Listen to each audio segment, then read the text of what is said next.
Jóvenes, ¿qué tal? ¿Cómo están? Muy buenos días, ¿se me escucha? Buenos días, profesor. Sí, se lo escucha. Muy bien, excelente, muchas gracias. Bueno, en primer lugar, darles la bienvenida al Centro Preuniversitario. Estamos bajo la modalidad del ciclo virtual. Quien les habla es el profesor Miguel Ángel Faustino Sánchez. Conmigo vamos a desarrollar el curso de Geografía y Educación Cívica. Bueno, sin más preámbulo, voy a pasar a presentar el material correspondiente al día de hoy, la semana número 1. Cualquier consulta, estimados jóvenes, no duden en hacer la pregunta que ustedes consideren pertinente, ¿sí?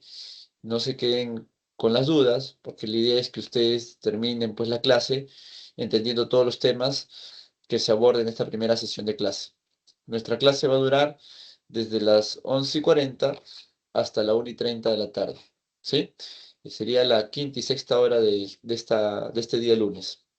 Bueno, si no hay alguna inquietud, duda, ¿no? Por parte de ustedes, voy a pasar a presentar el material del día de hoy, ¿sí? A ver.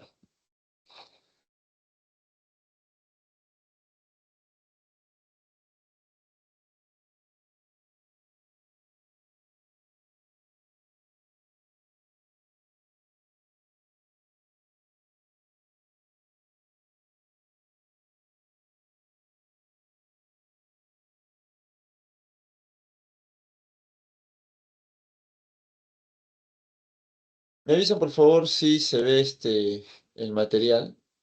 ¿Sí? Me avisan.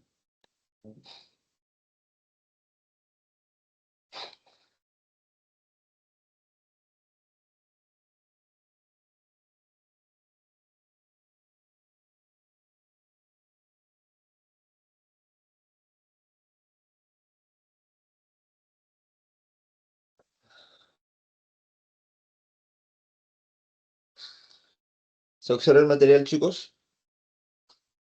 Sí, profesor. Listo. Nuestra clase lo vamos a desarrollar de la siguiente manera. Tenemos 2 horas de clase, las cuales se desarrollarán. Primero, vamos a abordar los temas relacionados a geografía y luego los temas relacionados, perdón, a educación cívica. Sin más preámbulos, pasamos a desarrollar nuestro primer tema del curso de geografía que abarca sobre eh, la definición de qué es geografía. Bueno, a ver, en primer lugar, eh, la geografía, pues, si yo les pregunto a ustedes qué cosa es geografía, qué idea tienen ustedes sobre la palabra geografía, seguramente algunos me dirán, pues, que vendría a ser la geografía de la Tierra, ¿no? O características de la Tierra, o cómo es la Tierra, ¿sí? Pero esas ideas, esos conceptos que ustedes tienen, pues, en algunos casos, solemos mantener, pues, la definición tradicional. Y cuando digo la definición tradicional es que geografía antiguamente, en tiempos de la Edad Antigua, geografía significaba descripción de la Tierra. Y justamente era descripción de la Tierra porque partía de las raíces, ¿no? De las raíces de las palabras. Claro, la palabra geografía se divide en dos raíces, geo y grafos. Eran palabras griegas. Geo significaba tierra y grafía era descripción. Por lo tanto, en la edad antigua, geografía era descripción de la tierra. Pero ese era un concepto que se tenía en la edad antigua, ¿sí? Dentro de la edad eh, media, moderna y contemporánea, esto ha ido cambiando, ¿sí? Hoy en día, pues, en la edad contemporánea, geografía ya no es descripción de la Tierra. Como le decía, eso era la edad antigua. Hoy en día, geografía es una ciencia, ¿sí?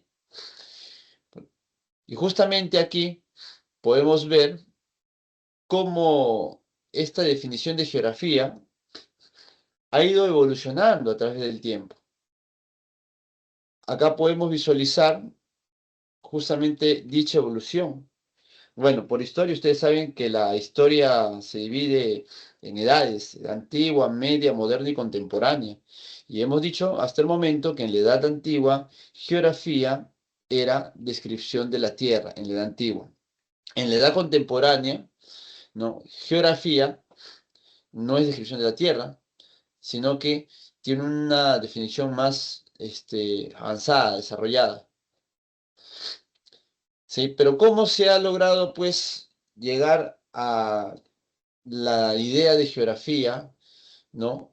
Como una ciencia y no solamente una simple descripción de la Tierra? Es justamente producto de las investigaciones que el hombre ha realizado y eso ha permitido que la geografía, al igual que las demás ciencias, se desarrollen, ¿no? Con el tiempo.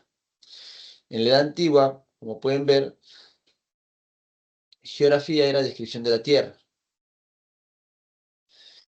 Y claro, pues en esos tiempos estábamos hablando pues de los griegos, los Mesopotamia, los persas, los fenicios, los romanos. Para todos ellos, ¿no? La geografía tenía un carácter descriptivo.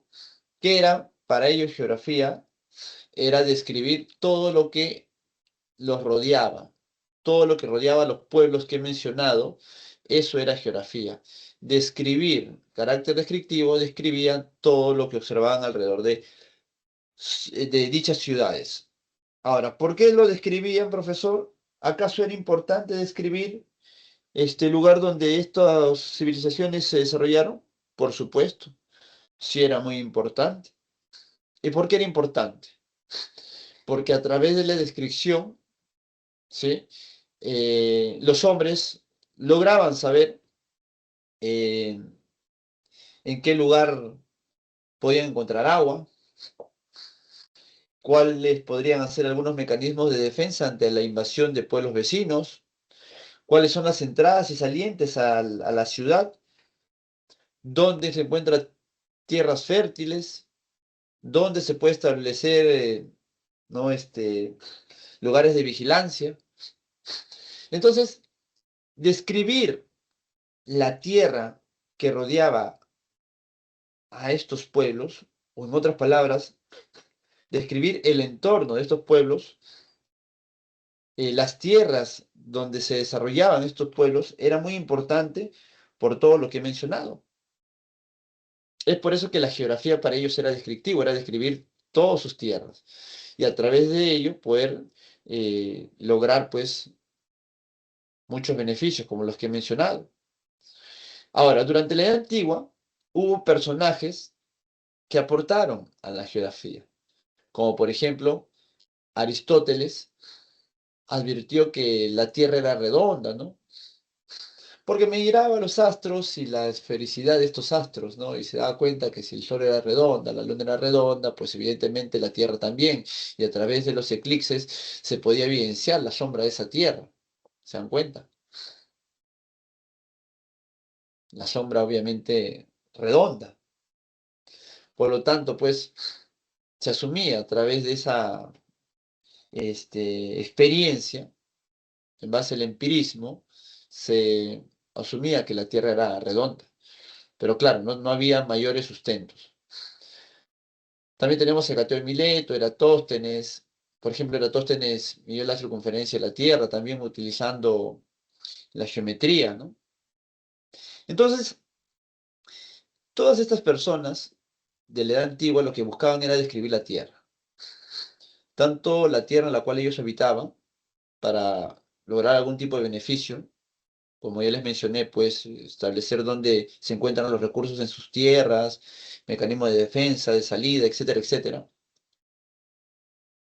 O de repente describir la Tierra no solamente del lugar donde los pueblos se desarrollaban, sino de manera general, ¿no? Como por ejemplo, tratar de establecer cuál era la forma de la Tierra, ¿no?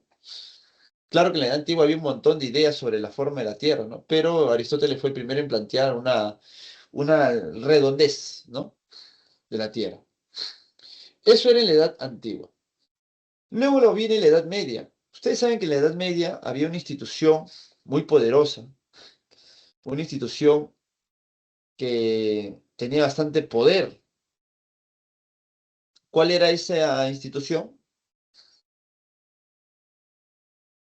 La iglesia, pues. La iglesia tenía bastante poder. Y la iglesia tuvo mucho protagonismo en la Edad Media, sobre todo en la parte de Europa, pues, ¿no? Ahí tenían bastante. Claro, no te olvides que la historia antes era eurocentrista, ¿no? Lo que sucedía en Europa, digamos, era lo relevante, lo principal. Y bueno, en Europa se da un predominio del poder, de la iglesia. ¿Y qué implicaba ese poder de la iglesia?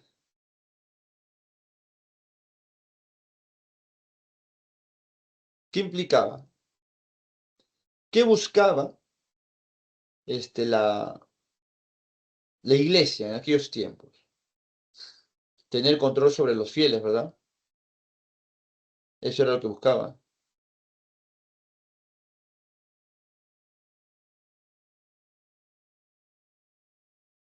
¿Y de qué manera buscaba tener control sobre sus fieles?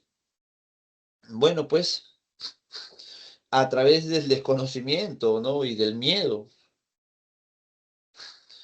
Por ejemplo, si tú desconocías de algo, a la iglesia le convenía que sigas en la ignorancia y no busques eh, lograr ciertos conocimientos. O de repente con el miedo. Un ejemplo sería la iglesia, en la Edad Media prohibía que uno, por ejemplo, la iglesia decía, no, dentro del hombre, dentro del cuerpo está el alma. Y si alguien quería abrir algún cadáver para ver si realmente está el alma, y obviamente no era así, sino que iban a encontrar huesos, músculos, órganos, y con ellos se darían cuenta de que no es el alma quien da la vida al ser humano, sino que hay otras cosas más objetivas. Carecería, pues, de veracidad los argumentos de la iglesia, y por ende, pues, los fieles se darían cuenta de que no es así como ellos pintan, como ellos decían, ¿no? La iglesia no permitía que la ciencia avance, porque al avanzar la ciencia se desmentía, pues, lo que la iglesia decía.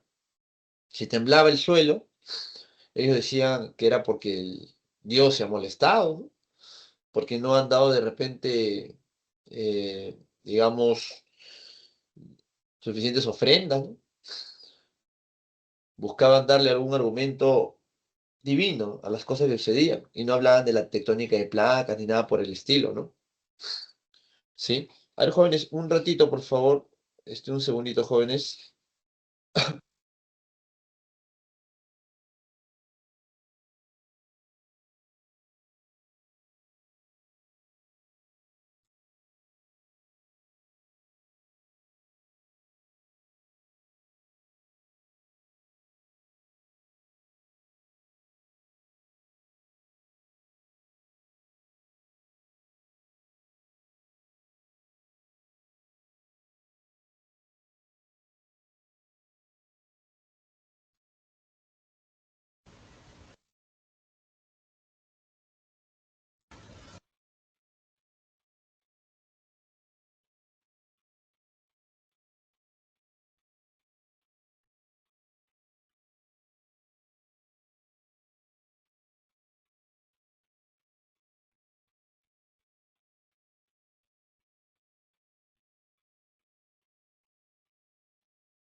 Ya, jóvenes, continuamos, ¿sí? Entonces, como les decía, a ver, voy a presentar una mi pantalla, ¿sí?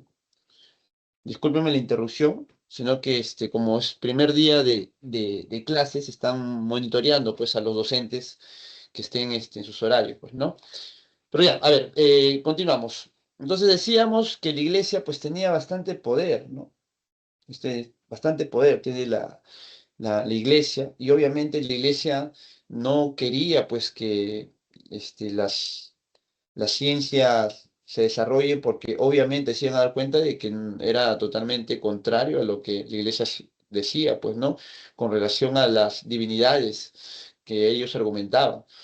Por eso es que aquí la iglesia tuvo bastante poder, y más bien lo que se evitó es que las ciencias avancen. Algunos dicen, jóvenes, que la edad antigua fue una etapa del oscurantismo, donde no se desarrollaron mucho las ciencias debido a la iglesia católica. Definitivamente, sí, eso sí es cierto. Producto del poder, aquel que investigaba lo tildaban como bruja o brujo o hereje, y era castigado y morían en muchos casos, ¿no? Aquellos que investigaban, ¿no? Entonces, eso evitó de que las ciencias avanzaran pues a una gran escala. Hubo una para, ¿no? Ahora, profe, entonces, podemos decir que en la Edad Media no se desarrolló nada. Tampoco así. Hubo un avance mínimo, mínimo. Por ejemplo, en el caso de la geografía, ¿cuál fue el avance? Justo cuando la iglesia comienza a tener bastante poder, ¿no? Y justo debido, pues, o producto a esa ambición de poder, eh, ellos plantean expandirse, ¿no? A buscar nuevas tierras. La iglesia católica, apoyado de los señores feudales. Eso lo van a detallar más en historia, ¿no? Esta ambición de la iglesia y los señores feudales por buscar nuevas tierras, ¿no? Al oriente, pero obviamente ellos necesitaban ejército, y para mover a todos sus fieles tuvieron que buscar un argumento, una excusa, ¿no? Para que la gente los respaldara, y ese argumento fue recuperar Tierra Santa, ¿cierto? Seguramente ustedes ya han escuchado ello. Y bueno, pues realmente le salió mal ese proyecto a la iglesia y a los señores feudales, porque al final los árabes terminan derrotando, ¿no? En todas las famosas cruzadas que se dieron, y fueron los árabes los que prácticamente se expanden hacia el occidente, ¿no? Llegando hasta España. Entonces, estos árabes, al expandirse, ¿qué hicieron? Trajeron sus conocimientos. Y justo estos conocimientos de los viajes de estos árabes hacia Europa Occidental sería el aporte, o mejor dicho, sería el desarrollo de la geografía en la Edad Media. En la Edad Media, la geografía seguía siendo descriptiva, y lo que se va a destacar aquí, el desarrollo que se va a lograr, era el aporte de estos árabes que llegaron, ¿no? A Europa Occidental, producto pues de las cruzadas, y al viajar ellos pues hasta muchos kilómetros hacia el occidente, fueron estableciendo pues cartas náuticas, ¿sí? Estas cartas que ellos elaboraron pues en sus viajes en plena expansión, fueron, digamos, traídas acá a Europa, y aportaron a Europa Occidental con el conocimiento de nuevas tierras a través de dichas cartas. Alguien conocido, por ejemplo, tenemos a Al-Idrisi o Ibn Battuta, que es el mayor viajero del mundo musulmán. También tenemos a Bartolomé Pareto con el mapa portulano, que fue su aporte, ¿no? Como pueden ver, son árabes que han viajado, y en sus viajes fueron dibujando pues estas cartas, estos mapas, y cuando llegaron a su destino, ¿no? Dejaron pues dichos aportes aquí, dichos mapas, dichas cartas, y ese fue el aporte y el avance de la geografía dentro de la Edad Media. ¿Está claro? Luego de la Edad Media sigue la Edad Moderna. En la Edad Moderna, la geografía no dejó de ser descriptiva, seguía siendo descriptiva, pero, aquí ya la iglesia, al perder el poder, las ciencias de nuevo comenzaron a desarrollarse a gran escala. ¿sí? Y estas ciencias, en el ámbito de la geografía, se comienzan a desarrollar debido a las necesidades que se presentaban. Y una de las necesidades aquí, en la Edad Moderna, era que Europa prácticamente, pues, producto de todas estas guerras, ¿no? Y sabiendo que en estos tiempos lo relevante eran las tierras, estos países europeos o estos futuros estados, ¿no? Porque eran pueblos, ¿no? Que con el tiempo se convertirán en países como España, Portugal, ¿no? Estos futuros países, ¿no? Digo futuro porque en esos tiempos todavía no existía tal término, ¿no? Pero estos pueblos, futuros países, ¿no? Buscaban nuevas tierras, pero ya no dentro de Europa, sino fuera de Europa. Querían buscar nuevas tierras pasando el mar, pasando el océano, ¿sí? Ellos no sabían, ¿no? Que había más tierras, ya que su mapa, ¿no? Contemplaba solamente Europa, Asia y África. Entonces, al buscar rutas de comercialización y de nuevas tierras, ¿no? Se encontraron con un continente que era América. Y pues al darse pues estos nuevos descubrimientos, ¿sí? Y al presentarse la necesidad de viajar de Europa a estas nuevas tierras o al buscar estos países nuevas rutas de comercialización, van a necesitar que la tecnología náutica mejore. Entonces, es aquí en donde, sin dejar de ser descriptiva la geografía, porque buscaban nuevas rutas, ¿no? Y nuevas tierras, y para ello describían, sin dejar de ser descriptiva, buscaban también que la tecnología náutica se desarrollara. Y esto, eh, ¿para qué? Para que los viajes sean más seguros, óptimos y rápidos. Es por eso que fue un periodo de avances y progresos, ¿sí? Se descubrió aquí, en estos, digamos, en esta etapa, en esta edad, se descubrió el movimiento de los planetas, telescopio, la teoría heliocéntrica, etcétera, ¿sí? Acá ya se van a dar los primeros pasos, ¿no? Para que la geografía pase a ser de descriptivo a científico. Entonces acá se observaba la necesidad de la tecnología para la mejora en los viajes que se realizaban en la Edad Moderna, ¿sí? Y en esa mejora de la tecnología para lograr viajes más óptimos, ¿no? Se descubrió de que había varios planetas y que estos se movían, pues, ¿no? Aparte del telescopio, también la teoría heliocéntrica, ¿sí? El Sol es el centro de la Tierra, el centro de, digamos, del universo, ¿no? Porque todavía no se tenía en claro la idea del universo, pero acá planteaban que el Sol estaba al centro y los planetas alrededor dando vuelta sobre el Sol, por eso la teoría heliocéntrica. Acá tenemos aportes de Beran Barenius, Nicolás Copérnico y su teoría heliocéntrica. La Tierra gira en torno al Sol, ¿no? Es lo que, digamos, plantea, ¿no? Tenemos a Cristóbal Colón con el descubrimiento de nuevas tierras, en este caso América. Tenemos a Johann Kepler, ¿sí? Tenemos a Gerard Mercator, ¿no? Y plantea justamente la proyección cartográfica, que lo vamos a hacer más adelante. Entonces, eso sería, jóvenes, el aporte, ¿no? Que se va a dar dentro de la edad moderna. Ya para la edad contemporánea, que vendría a ser, pues, a partir de la Revolución Francesa en adelante, vamos a tener aquí ya a una geografía que va a ser científica. Ya no va a ser simplemente descriptiva, sino va a ser científica. Acá vamos a tener, por ejemplo, en el siglo XIX, o sea, 1800, se va a sistematizar todos los datos de las observaciones de manera científica. Se va a sistematizar de manera científica todos los datos que se observan. ¿Cómo así? Se va a estudiar la interrelación entre el hombre y la naturaleza. que rodea a este hombre, ¿sí? Dentro de estas sistematización e interacción del hombre con el medio, van a surgir escuelas.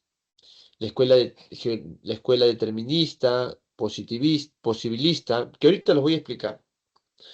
En primer lugar, cuando hablamos que en el siglo XIX, en 1800, ¿sí? Se va a sistematizar los datos observados. O sea, lo que nos está mencionando es que se va a hacer una especie de geosistema, ¿sí? O sea, toda la Tierra, ¿sí? Toda la Tierra eh, o todo el espacio que nosotros observamos alrededor de nosotros, aquí en la superficie terrestre, toda esta Tierra, va a estar sistematizada, en donde cada elemento dentro de este sistema va a cumplir un rol importante. Y si nosotros afectamos este sistema con la ausencia de algún elemento, evidentemente el sistema se va a afectar y se va a poder evidenciar ello.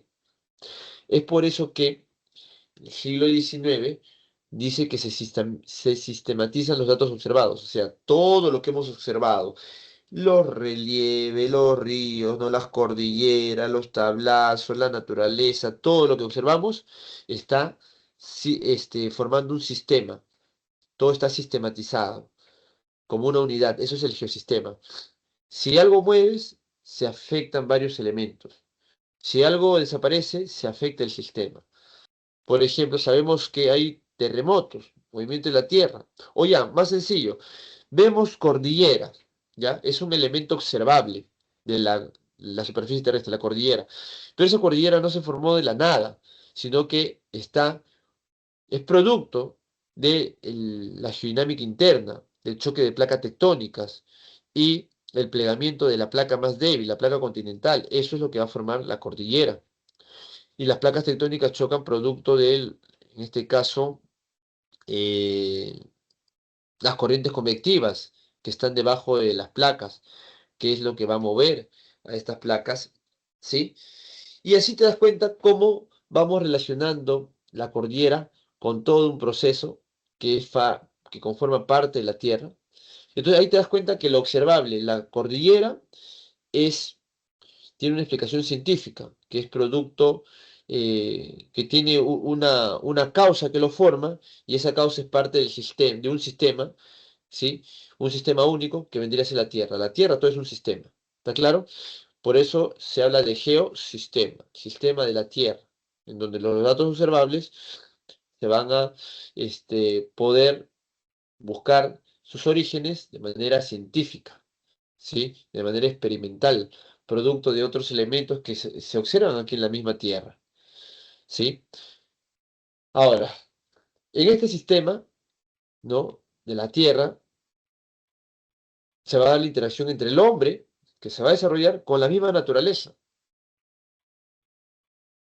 Y producto de esa interacción, tenemos dos tipos de escuelas. La geografía determinista, que nos dice que el medio geográfico es el factor condicionante sobre el desarrollo de los pueblos. O sea, la geografía influye en el pueblo. Por ejemplo, si vivimos en la selva, hace mucho calor, altas temperaturas. Esa naturaleza donde hay bastante temperatura influye sobre el desarrollo de las personas, por supuesto. La gente comenzará a vivir con vestimenta muy ligera, fresca. Pero si estamos en la puna, las temperaturas son muy frías. Por lo tanto, la naturaleza determina cómo debe vivir el hombre. Esa es la geografía determinista. La naturaleza determina aquellos factores que van a condicionar el desarrollo de los hombres, de las personas. Y aquí tenemos aportes de especialistas científicos como Friedrich Ratzel, Alexander von Humboldt o Carl von Ritter. Alexander von Humboldt y los otros que he mencionado son autores que han establecido principios geográficos. Y uno de estos principios es la de Alexander von Humboldt, que establece el principio de causalidad. Todo tiene una causa. Por otro lado tenemos a la geografía posibilista. que vendría a ser que los grupos humanos pueden modificar el medio adaptándolo a sus necesidades. Acá no es que la naturaleza determina mi forma de vida, mi desarrollo, sino que yo puedo adaptar a las posibilidades de vida que yo deseo. Yo como ser humano puedo modificar la naturaleza y adapto posibilidades de vida de acuerdo a mis necesidades. Por ejemplo, tenemos la cordillera. En la cordillera no podemos construir esas casas porque es inclinada, pero si yo quiero, puedo adaptar a mis necesidades. Puedo establecer andenes, puedo construir mi casa, puedo realizar agricultura, por más que haya una inclinación en los Andes. Eso sería, por ejemplo, una clara muestra de una geografía posibilista. Entonces, ambos se establecen producto de la interacción hombre y su medio, ¿sí? Y la interacción del hombre y su medio es parte del geosistema, ¿sí? Porque mientras que el sistema se va moviendo, ¿sí?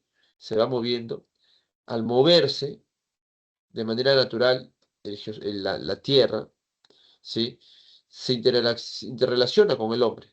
Y producto de esa interacción surgen las escuelas que he mencionado, determinista y posibilista. Ahora, en la segunda mitad del siglo XX surge la geografía cuantitativa, ¿sí? Y recién surge la geografía sistémica, ¿no? O la geografía, claro, sistémica como tal, ¿sí? Entonces, cuando hablamos de la geografía cuantitativa es que establece que en el espacio geográfico vendría a ser el objeto de estudio, ¿sí? El espacio geográfico. Y ahorita voy a explicar qué es el espacio geográfico. Vendría a ser todo lo que nos rodea. Eso es el espacio geográfico. ¿Sí? Todo lo que nos rodea y en donde el hombre ha realizado algún tipo de actividad. Ese es el espacio geográfico. Y aquí tenemos muchas características naturales que lo podemos medir cuantitativamente, numéricamente. Y eso sería parte de la geografía cuantitativa. Y cómo están relacionados todos los elementos dentro de este espacio geográfico, sería la geografía sistémica o geosistema. Lo que he venido explicando con anterioridad. Solamente que lo he explicado para lo que vendría a ser el siglo XIX. Pues a partir de ahí se comienzan primero a establecer los datos, ¿sí? Datos que, digamos, producto del sistema de la Tierra, y estos datos que vamos a obtener va a conllevar a poder evidenciar que hay datos producto de la interacción hombre y el medio. Por un lado, los datos en donde la naturaleza influye en la vida del hombre, geografía determinista, o en donde el hombre adapta la naturaleza a sus necesidades, geografía posibilista. ¿Sí? Producto de estas dos interacciones tenemos un conjunto de sistemas de datos observables, ¿no? Producto de esa interacción. Pero ya en el siglo XX, en la segunda mitad, estos datos observables, ¿sí? Producto de esa interacción, al margen de ser una geografía determinista o posibilista, producto de esa interacción, nos damos cuenta que hay una unidad, ¿sí? Una unidad de todos los elementos, ¿sí? Y que se interrelaciona acá en la Tierra. Y ahí vamos a tener, por ejemplo, los factores bióticos, abióticos y antrópicos, ¿ya? Todos estos factores se interrelacionan formando el geosistema, ¿sí? Pero también estos resultados pueden ser medibles numéricamente y es ahí donde surge la geografía cuantitativa. Con ello estaríamos, digamos, explicando cómo la Tierra ha ido evolucionando desde simplemente la descripción en la Edad Antigua y cómo con el tiempo ha ido evolucionando hasta volverse científica hoy en día, ¿sí? A través de la geografía sistémica. Ahora, hace un rato mencioné, vamos a la siguiente hojita, hace un rato mencioné al espacio geográfico. El espacio geográfico, ¿qué vendría a ser? Vendría a ser el medio que nos rodea en donde hay presencia humana. Cualquier lugar en donde se evidencia presencia humana, eso sería un espacio geográfico. Paisaje, donde hay una carretera, espacio geográfico. ¿Por qué? Porque la carretera asfaltada evidencia la presencia humana. Por lo tanto, ese es el espacio geográfico. Entonces, el espacio geográfico sería la naturaleza modificada, producto del hombre, y en donde se evidencia esa presencia del hombre. A través de su trabajo lo modifica, ¿no? ¿Sí? Y obviamente lo modifica para satisfacer necesidades, pues, ¿no? Es por eso que el hombre modifica la naturaleza, ¿ya? Entonces, el hombre modifica la naturaleza, ¿sí? Para, digamos, satisfacer sus necesidades, pero al modificar ya se convierte ese espacio natural en un espacio geográfico. Ahí tenemos un ejemplo. Miren cómo era antes. Esto de acá es Larcomar. Por ahí está Larcomar, lado izquierdo. Y cómo ahora pues tenemos aquí. A ver, vamos a ver si se puede escribir o no se puede escribir.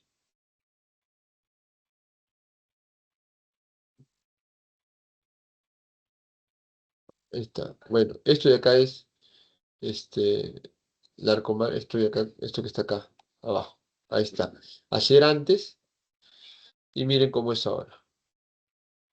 Acá está. Esto era antes, uno, y esto es después, dos. Ahí podemos ver la diferencia entre un espacio natural y un espacio geográfico. ¿Qué más tenemos? El espacio geográfico, y hemos dicho que es la naturaleza modificada por el hombre, en donde tenemos componentes políticos, naturales, sociales y culturales. Cuando hacemos referencia a los componentes naturales, se hace referencia a la naturaleza en sí, la flora y fauna, los componentes sociales, al hombre, presencia del hombre, los componentes políticos, la decisión que el hombre toma sobre la naturaleza, y los componentes culturales, lo que el hombre, producto de su día a día, expresa, ¿no? Sus manifestaciones culturales. Esos son los componentes culturales. ¿Sí? Ahora, siguiente punto sería el geosistema. ¿Qué es el geosistema? Bueno, acá se han colocado las palabras, pues, griegas, ¿no? Las raíces griegas de geo, que es tierra, y cuando hablamos de sistema, conjunto, unidad. O sea, geosistema es el conjunto o la unidad de la Tierra. Toda la Tierra, si tú quieres, ¿cómo ya podrías llamar a toda la Tierra geográficamente? Diciéndolo geosistema. Sistema de la Tierra. Sistema único, en donde, y hemos dicho, si hay alguna alteración, todo ese sistema se va a afectar. En consecuencia, la Tierra es una unidad, es un todo. El sistema está constituido por entidades bióticas, abióticas, antrópicas, ¿no? Todas ellas estrechamente interrelacionadas entre sí. Esto ya lo he mencionado también anteriormente. Acá está, esto sería el espacio geográfico, este es el geosistema. Y en este espacio geográfico tenemos límites. En la parte de la superficie terrestre, hacia arriba, todo esto sería la atmósfera. Y el espacio geográfico sería desde 0 metros sobre el nivel del mar hasta los 18 kilómetros aproximadamente. O sea, toda la primera capa de la atmósfera llamada troposfera. Y hacia adentro de la Tierra tenemos acá a la litosfera. Sí, acá en la Tierra, que vendría a ser pues de las placas tectónicas, se divide en dos, en cima y cial. ¿Sí? Todo lo que es la cima, toda esa primera parte superior de esta corteza o placa vendría a ser parte de la litosfera. Y luego en la hidrosfera sería desde la superficie hasta los 200 metros bajo el nivel del mar aproximadamente.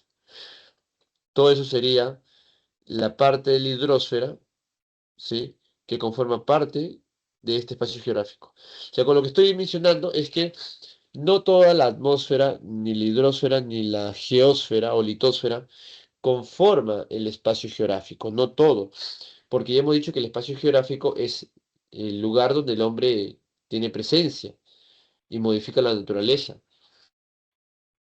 Por lo cual, en estas tres grandes estructuras que conforman la Tierra, atmósfera, hidrosfera y geósfera, tenemos límites, ¿no?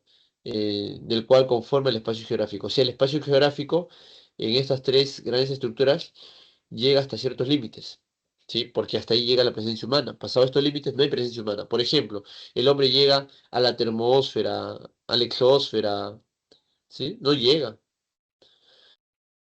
Profe, pero cuando hace un vuelo espacial, ya pues el hombre traspasa velocidades grandes. No es que llega a hacer una actividad en alguna de estas capas superiores a la troposfera.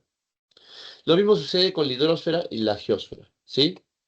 Esos serían los límites del espacio geográfico. Ahora, continuamos con el geosistema.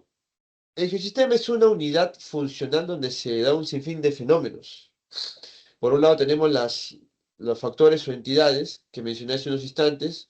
Tenemos acá a las entidades bióticas, abióticas y entrópicas. ¿Sí? Esas son las entidades, tres entidades o sistemas. Y luego tenemos subsistemas. ¿Sí? O sea, las entidades serían, digamos, los elementos que conforman toda la, el geosistema, ¿no? El sistema que lo conforma, flora y fauna, que serían seres bióticos, la tierra, la rueda del sol, el viento, etcétera, etcétera, que serían los factores abióticos, y el mismo hombre, que es el factor antrópico. Ya, todas esas son las entidades que se utilizan o que encontramos en el geosistema, el cual el geosistema se divide en subsistemas, como por ejemplo, si bien el geosistema es toda la Tierra, un subsistema sería la geósfera, la hidrosfera, la atmósfera, que están aquí, la sociosfera, la biosfera, esos son subsistemas. ¿Está claro? Listo. Ahora pasamos a otro punto. ¿Cuál? Este de aquí. ¿Qué nos dice? Hasta ahí, jóvenes, antes de seguir avanzando, le hago la pregunta. ¿Hasta ahí está todo claro? ¿Están entendiendo todo? ¿O hay alguna duda, inquietud que tenga? Los escucho. A ver, alguien que me diga si todo está claro.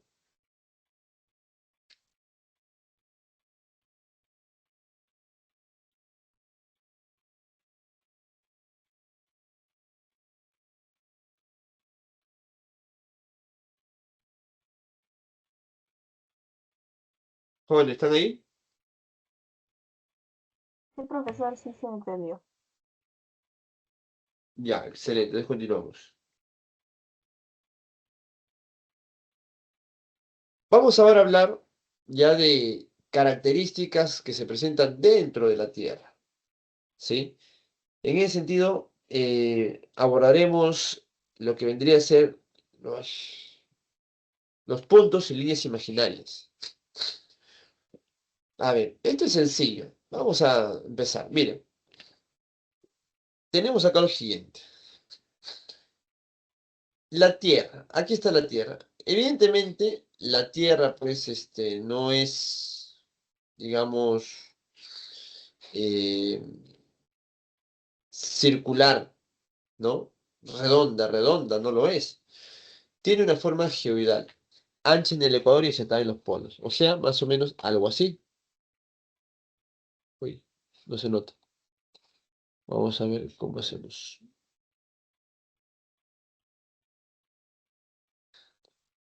A ver, un ratito. Ujú.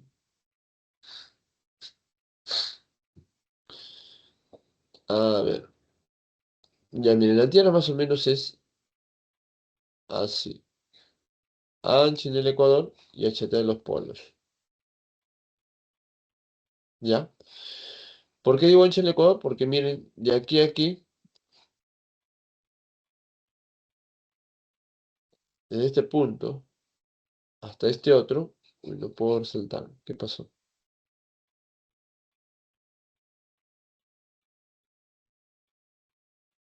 Mejor acá en la misma imagen. Mira, en esta, a ver, un ratito. Ya está. Ya, miren, de aquí a aquí, en el ecuador, es más ancho que de polo a polo. Y eso es producto de la fuerza centrífuga y centrípeta. ¿Qué es la fuerza centrífuga? Es la fuerza de expulsión que la Tierra genera sobre el espacio. Y es producto del movimiento de rotación. Cuando la Tierra gira alrededor de su eje, cerca del ecuador, hay más fuerza de expulsión que aquí en los polos, que hay menos fuerza de expulsión. Y eso es debido a que cerca del ecuador va a mayor velocidad la Tierra que en los polos. Por ejemplo, si yo coloco acá un puntito, ¿sí? Aquí un puntito y aquí otro, ¿cuántas vueltas tiene que dar la Tierra para que este primer puntito, 1, llegue a su lugar?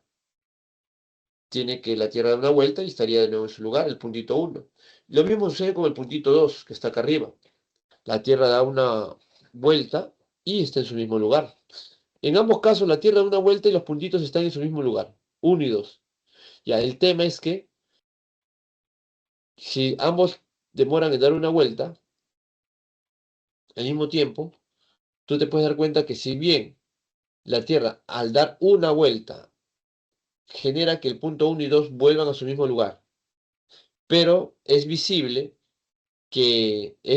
observable, que el punto 1, cuando la Tierra da una vuelta, recorre más espacio que el punto 2, que recorre menos espacio. O sea, el punto 1 recorre más espacio que el punto 2. Sin embargo, ambos se demoran al mismo tiempo para llegar los puntos a sus mismos lugares, porque es una sola vuelta. Quiere decir que el punto 1, que va a recorrer más espacio para que demore el mismo tiempo del punto 2, tiene que ir a mayor velocidad. Quiere decir que el punto 1 que está en el ecuador va a mayor velocidad, y al dar mayor velocidad, la Tierra genera mayor fuerza de expulsión del centro hacia afuera. Mayor centro de expulsión. Acá está, del centro hacia afuera. ¿Se dan cuenta? ¿Ya? Eso sería lo que nosotros llamamos como fuerza centrífuga. ¿Se dan cuenta? Ahí está. Ahora, eso genera que en el ecuador los polos sean más anchos. ¿Qué más tenemos aparte de los polos? Perdón, de la fuerza centrífuga. La fuerza centrípeta. La fuerza centrípeta es la fuerza de tracción que todo cuerpo hace hacia su centro. Esta es la Tierra y acá está el centro. ¿Sí? Entonces, se supone que si el polo es más achatado que el ecuador, quiere decir que uno está a mayor distancia que 2. Por lo tanto, si la fuerza centrípeta o de atracción, o conocido como fuerza de gravedad, es la fuerza que ejerce todo cuerpo hacia su centro, entonces eh, acá la fuerza centrípeta sería la fuerza de tracción que ejerce toda la Tierra sobre este centro, este puntito. Además, hay que mencionar que mientras más cerca estés hacia el centro, mayor será la fuerza de atracción. ¿Está claro? Ahora, miren aquí.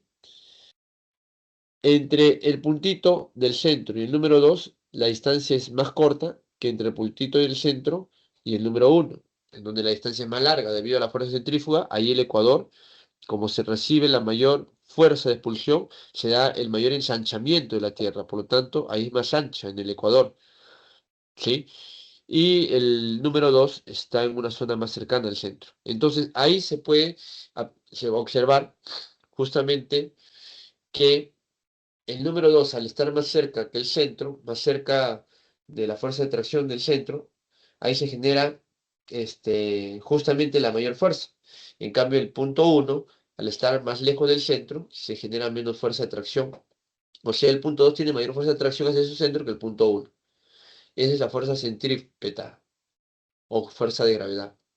Entonces, hasta ahí hemos explicado cómo se forma la fuerza centrífuga y fuerza centrípeta. Y ambas fuerzas se presentan al mismo tiempo. Y eso genera que la Tierra adopte su forma geoidal. Quiere decir que sea más ancha en el ecuador y achatada en los polos. Esa forma geoidal es gracias a la fuerza centrífuga y centrípeta que se da aquí en la Tierra. ¿Está claro? Ahora, esta Tierra que adopta esta forma geoidal ancha en Ecuador y en de los polos, no está parada, sino que presenta una inclinación, como pueden ver acá. Acá está la inclinación. ¿Con relación a qué? A esta perpendicular. Esta raya vertical que he hecho es una línea perpendicular hacia un plano, ¿sí? ¿Cuál es ese plano? Este de acá.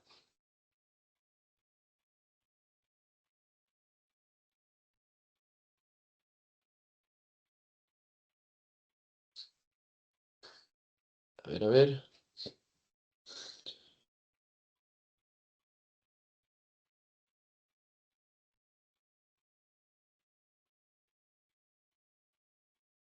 Ya, bueno, sirve pues. Ya, miren, entonces, aquí tenemos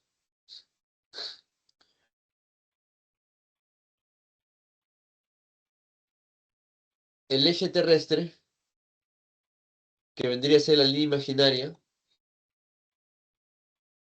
que va a cruzar toda la Tierra, desde un polo geográfico norte a polo geográfico sur, y sobre esa línea imaginaria, sobre ese eje terrestre, la Tierra da su movimiento de rotación.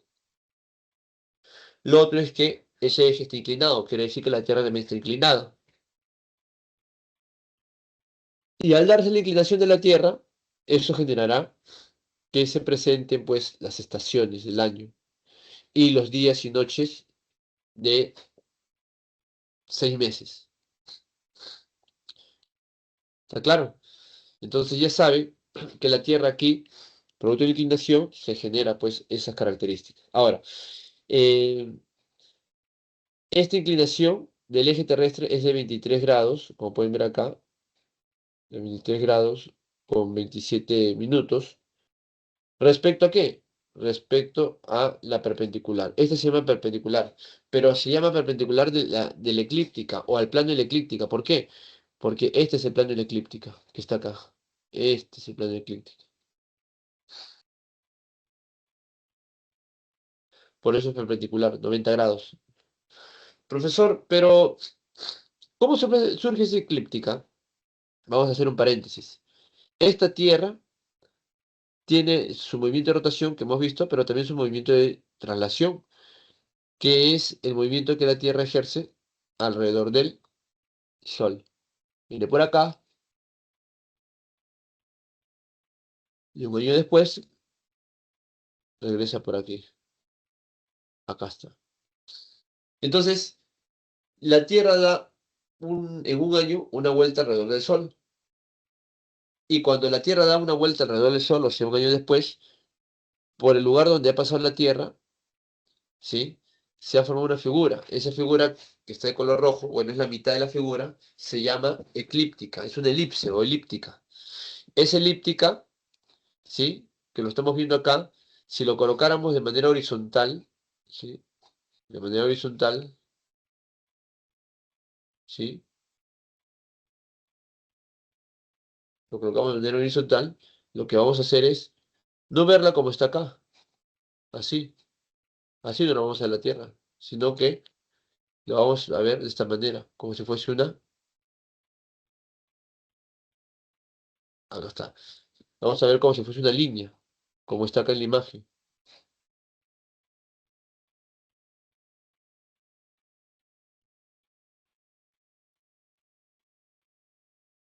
ahí está, como una línea, ¿sí? ¿Por qué? Porque el plano de eclíptica se ha puesto de manera vertical, pues, entonces solamente es una línea. Esa línea sería el plano de la eclíptica, que está acá. Que es todo esto, como ya les dije, todo esto es el plano de la eclíptica, pero al ponerlo de manera horizontal solamente se ve una línea, y esa línea es el plano de la eclíptica. Entonces, sobre ese plano de la eclíptica cae una perpendicular, ¿sí? Formando un ángulo de 90 grados. Y ese eje terrestre que está en diagonal, ¿sí? Este, es producto de la inclinación de la Tierra, ¿sí? Y la distancia que esta inclinación tiene es respecto a la perpendicular de la eclíptica, o sea, a 23 grados, 27 minutos. Es la inclinación del eje terrestre con relación a la perpendicular del plano de eclíptica. Ahora pueden pedirte cuál es el ángulo que forma el eje terrestre con relación al plano de la eclíptica. Ahí sí haría referencia a este de acá.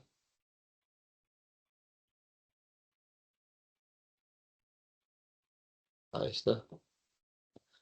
¿Está claro, jóvenes? Sí, ¿verdad? Ya. ¿Qué más? ¿Qué más? Ya está claro sobre el plano de la eclíptica, el eje terrestre, ya saben que es la inclinación, acá está, línea imaginaria, ¿sí? Inclinada donde la Tierra gira. Acá está el número de inclinación, 23 grados 27 minutos, con respecto a la vertical del plano de la eclíptica, este de acá. Luego también, producto del movimiento de traslación y la inclinación de la Tierra, se generan la distribución desigual de la luz y el calor. Eso genera las estaciones del año y también genera los días.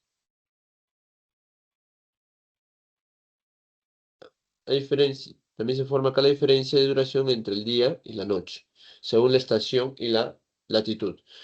¿Cómo así? Eso lo vamos a explicar más abajito, ¿sí? Acá lo vamos a explicar, ya. Pero bueno, entonces, aquí jóvenes, este, claro, mira, como está inclinada la Tierra, ¿sí?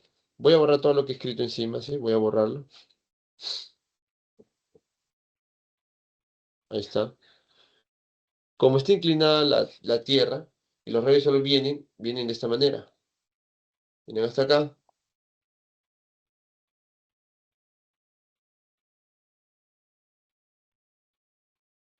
¿Ya? Así vienen los rayos del Sol y chocan sobre la superficie terrestre. Pero como está a la izquierda del Sol, apunta al lado izquierdo de la Tierra. Y el lado derecho queda en las sombras. No llega a los rayos del Sol ahí. Alumbra solamente un lado de la Tierra y el otro no. Justamente esa inclinación hace que la radiación solar caiga sobre el ecuador y los trópicos de manera desigual, en los polos también. Por ejemplo, en esta situación, si se dan cuenta, el círculo polar eh, ártico, antártico que está abajo, le cae toda la radiación solar. Mientras que arriba, en el Ártico, no llega radiación solar. ¿Por qué? Por la inclinación de la Tierra. Ahora, cuando esta Antártida entra de noche, luego de volver, este, digamos, luego de poder observarse los rayos del Sol en esta Antártida, para que esté oscuro en la Antártida, tiene que pasar 6 meses. O sea, esperar que el Sol esté por este lado de acá, por la derecha. Una vez que el Sol está por la derecha,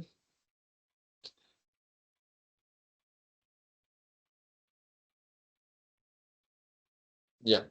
Luego de ver que el Sol está por la derecha, toda esta zona de la Antártida está alumbrada. Para que oscurezca, el Sol tiene que estar al otro lado, o sea, la Tierra con su movimiento de traslación, irse al otro lado del Sol. Y ahí ya el Sol alumbrará este otro lado, de aquí, ¿sí? Y el otro lado, que era alumbrado anteriormente, pasará a estar de noche. ¿Ya? Esa es una distribución desigual. Además, producto de la inclinación también del eje, hace que esta Antártida esté 6 meses de día y arriba 6 meses de noche. Cuando estén las condiciones al revés, será pues el Ártico 6 meses de este día y la Antártida 6 meses de noche, ¿sí? Esa distribución desigual, ¿no? Genera que las fechas sean distintas y más prolongadas entre el día y la noche.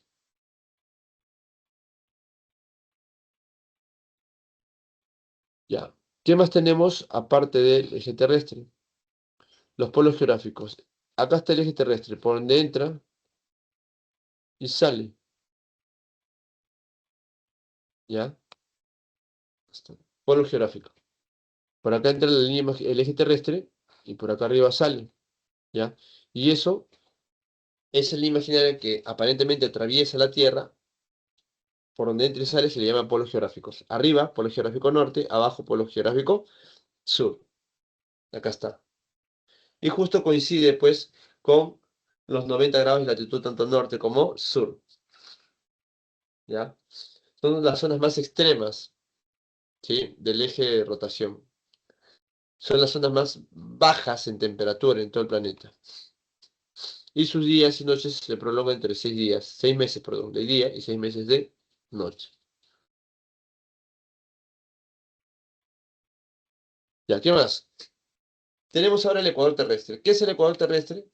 Es el anillo que da vuelta alrededor de la Tierra, en la parte del centro, donde se genera el mayor ensanchamiento de la Tierra producto del movimiento de rotación.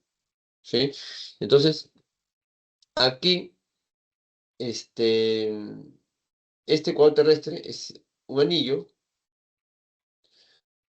como repito, que da vuelta alrededor de la Tierra, pero es el anillo más grande, ya que ahí, al ser la parte media, y como hemos mencionado hace rato, ahí se da la fuerza centrífuga, ahí se da el mayor ensanchamiento de la Tierra. Por lo tanto, ese círculo que da la vuelta alrededor de la Tierra, en el medio, es el llamado ecuador terrestre, es el más grande, es el máximo círculo de la Tierra. ¿Está claro? Y ese círculo divide la Tierra en dos hemisferios, norte y sur, boreal austral, septentrional, meridional, y genera también, pues, una equidistancia con relación a los polos ártico y antártico. La distancia es lo mismo, 90 grados. Este ecuador marca 0 grados, como pueden ver acá, y hacia el norte o hacia el sur llegan a 90 grados. ¿Sí?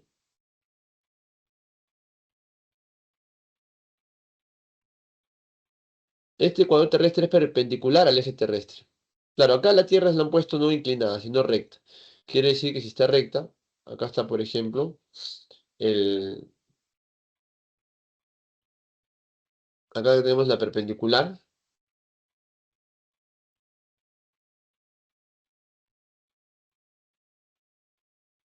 que vendría a ser el eje terrestre, y el ecuador.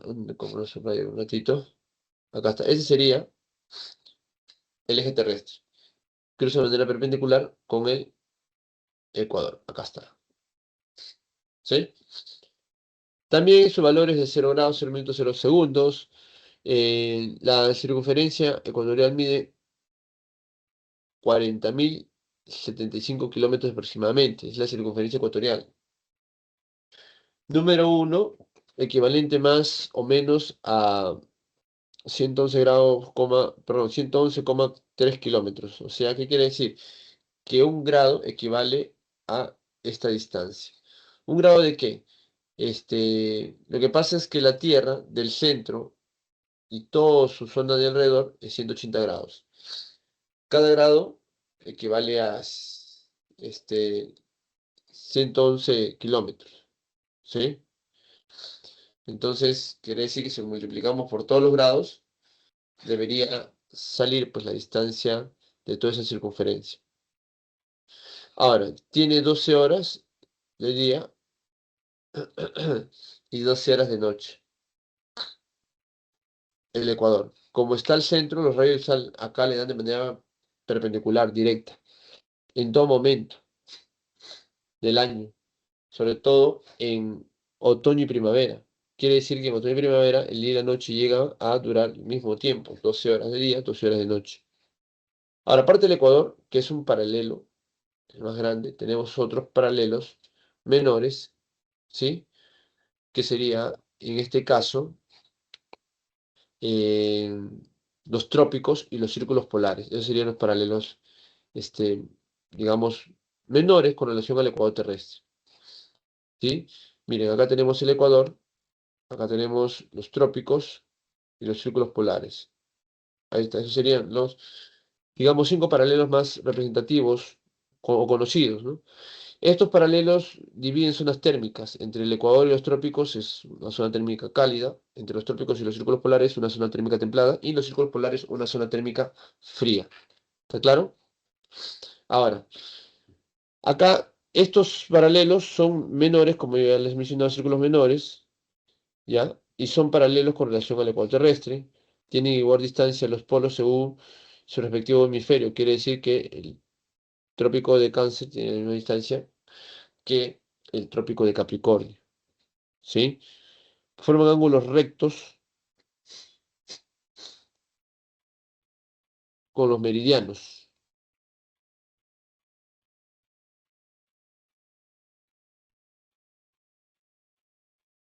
¿Está? A ver, ¿dónde? A ver, forma de ángulos rectos con los meridianos, estos paralelos. Profesor, ¿pero qué cosa es un meridiano? Sí, para que puedan entender ello. Esos círculos que dan vuelta alrededor de la Tierra, como una especie de anillos, en donde el más grande es el Ecuador y que está en la mitad, y todos los demás que están al norte como al sur son anillos más pequeños, menores. Todo eso se llaman paralelos. Y con esos paralelos se mide la latitud. Pero también tenemos otras líneas imaginarias que van en ese sentido. Son semicírculos que van desde el polo geográfico norte al polo geográfico sur. Los semicírculos se llaman meridianos. Entonces, este meridiano que tenemos por acá, por ejemplo, vamos a poner acá un meridiano. Aquí está el meridiano. Acá está, a ver, vamos a colocar aquí los meridianos. Ya, ese sería un meridiano. A ver, aquí, ya. Acá viene un meridiano. Entonces, ¿te das cuenta? El meridiano cruza el paralelo, formando un ángulo de 90 grados. Son ángulos rectos, ¿sí? Y acá está. ¿Qué más? Son importantes los trópicos, ya están los círculos polares, establecen zonas térmicas, ya lo he mencionado. Y ahora sí pasamos a los meridianos. Los meridianos decíamos que son semicírculos, que van de polo geográfico a polo geográfico, ¿sí? Y bueno, pues es perpendicular al ecuador terrestre, ¿ya? Así como tenemos en los paralelos el ecuador que es base, en los meridianos tenemos al meridiano de Greenwich como base, ¿sí? Claro que también tenemos el meridiano de 180 grados, pero el principal, el base, es el de Greenwich porque a partir de ahí se puede establecer las horas internacionales. Ahora, una diferencia entre los paralelos y los meridianos es que un paralelo, ¿sí? Logra dividir, en este caso el Ecuador, este paralelo logra dividir la Tierra en dos hemisferios, norte y sur, mientras que los meridianos, un meridiano no, es un semicírculo. Tenemos que usar dos meridianos, juntarlos, en este caso el meridiano de Greenwich y el meridiano de 180 grados. Ambos juntos se dividen la Tierra en dos hemisferios, que sería este u oeste, oriente u occidente, levante y poniente, serían los nombres que adoptan estos polos. ¿Sí? Ahora, los meridianos se unen en los polos, acá está, son ángulos de 180 grados, ¿sí? Forman ángulos rectos con los paralelos cuando se cruzan, como pueden ver ahí. La mayor cobertura está justamente en Ecuador porque ahí se da el mayor ensanchamiento y se curvea más el meridiano. Cada uno fija un valor longitudinal, ¿sí? Sus valores van de 0 a 180 grados, mientras que los paralelos van de 0 a este, 90 grados. El Ecuador es 0, al norte 90, al sur 90. Obviamente juntando los dos serían 180 grados. Pero aquí los meridianos sí, la longitud va hasta 180. Entonces de los meridianos tenemos la longitud, de los paralelos la latitud. Los paralelos la latitud que va de 0 a 90 grados, norte y sur, y de los meridianos la longitud que va de 0 a 180 grados, ¿no? Este u oeste. Listo.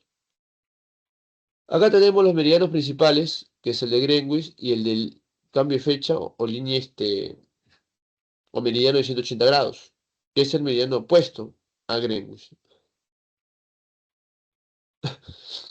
¿Está claro?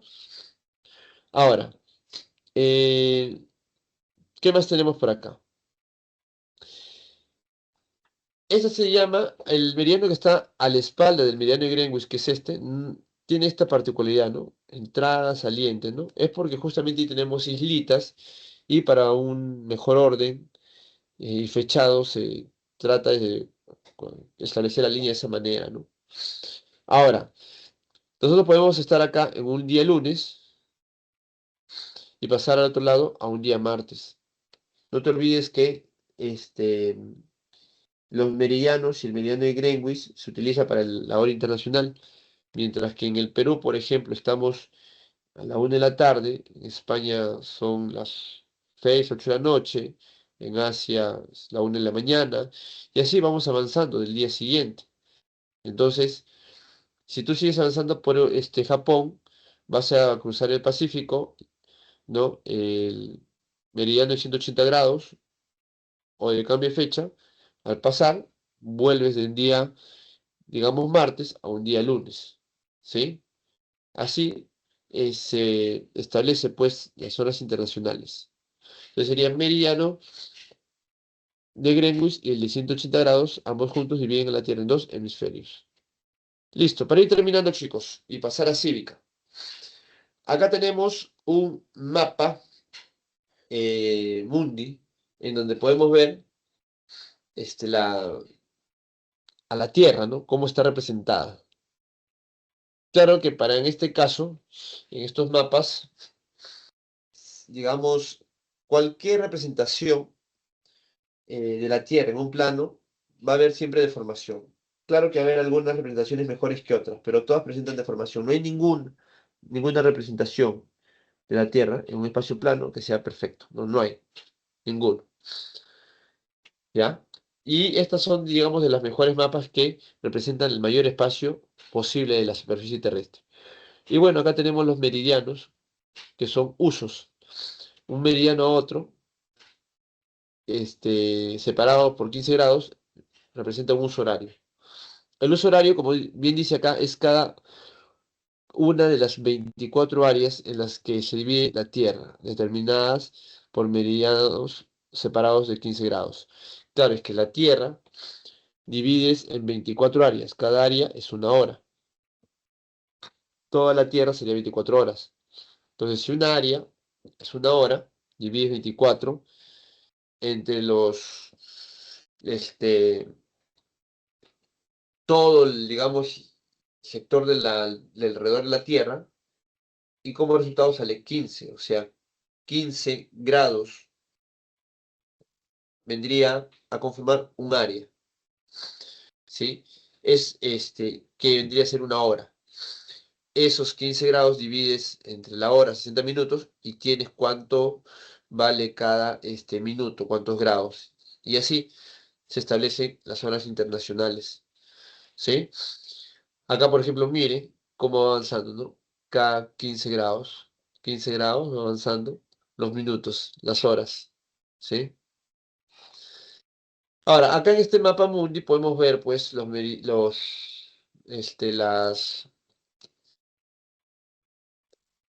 sectores, ¿no? Que se establece con el meridiano Greenwich, oriente, occidente, ¿no? Levante, poniente, ¿sí? Acá tenemos en la parte inferior las líneas imaginarias del planisferio que está acá arriba, y acá de nuevo lo he colocado abajo, para resaltar estas líneas imaginarias más representativas, ¿no? Acá está el ecuador terrestre, ¿sí? Acá está el ecuador, ¿sí? La C. Tenemos acá los trópicos. El de arriba es trópico de Cáncer y el de abajo trópico de Capricornio. Acá están los trópicos. Luego los círculos por Ártico y Antártico, que están acá. Ártico y Antártico. Y el meridiano de Greenwich. Acá está el meridiano de Greenwich. ¿Y por qué continentes pasan cada uno de ellos? Ahí está. Listo. Para cerrar, es importante saber qué son las coordenadas geográficas. Una coordenada geográfica es la intersección entre un paralelo y un meridiano.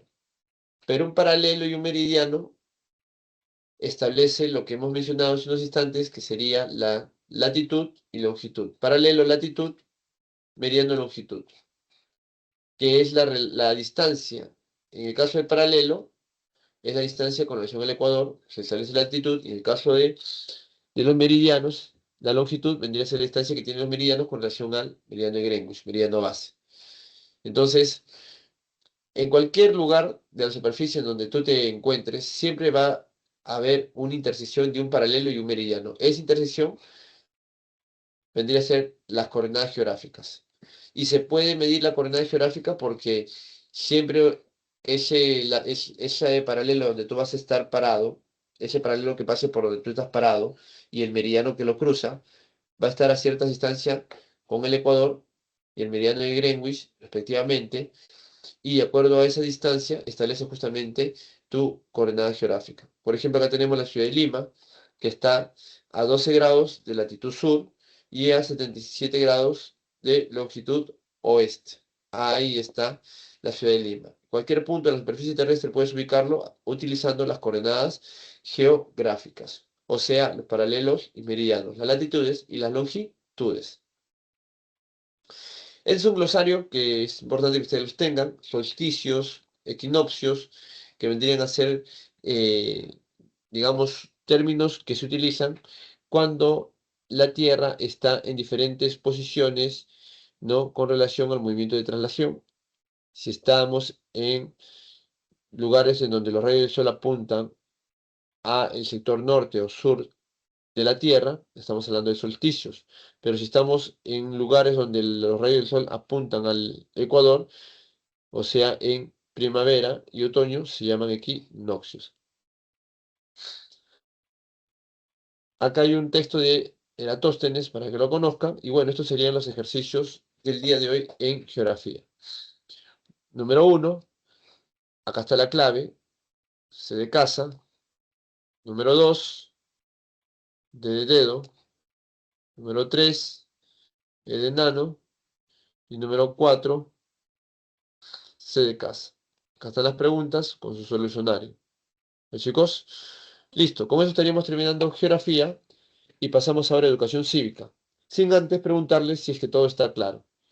¿Todo está claro con relación a geografía? ¿O hay alguna duda, alguna inquietud, algo que quieran aclarar? Los escucho. Profesor, ¿Cómo? profesor, disculpe, ¿me escucha? Sí. ¿Podría decir que es un trazo geodésico? ¿Cómo dices? ¿Que es un trazo? Creo que te escuché. Sí, trazo geodésico. Ya, está bien. A ver, esto de las líneas imaginarias que hemos ido desarrollando es parte de la geodesia. Y un trazo geodésico es un trazo imaginario que vamos a realizar en la superficie terrestre, de un punto a otro. ¿En qué parte de la pregunta está? ¿En qué pregunta está? De repente podemos usar algún ejemplo. ¿Aló? ¿Me escuchas? Está en la pregunta 2. Ah, pregunta 2. A ver, vamos a ver. Acá está, mira. La Tierra rota en torno a su eje, ¿sí? Terrestre. O sea, sobre el eje terrestre la Tierra tiene su movimiento de rotación, lo que hemos mencionado. Ese movimiento de rotación es de oeste a este, ¿sí? Va de oeste a este el movimiento de rotación. Es por eso que nosotros, aparentemente, el Sol sale del este y se va hacia el oeste. Ustedes saben que el Sol no se mueve, está estático. Lo que se mueve es la Tierra. Por un lado va dando la vuelta alrededor del Sol, pero por otro lado la Tierra tiene su movimiento de traslación.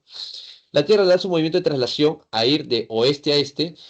eh, Aquí, desde la superficie terrestre, pareciera que el Sol se está moviendo al revés, de oeste a este. Pero se nota esa, digamos, pareciera que el Sol sale del este y se oculta al oeste, pero en realidad no es así, sino es que nosotros estamos yendo desde el oeste hacia el este y vemos cómo el Sol está paradito y nosotros cruzamos mirando el Sol.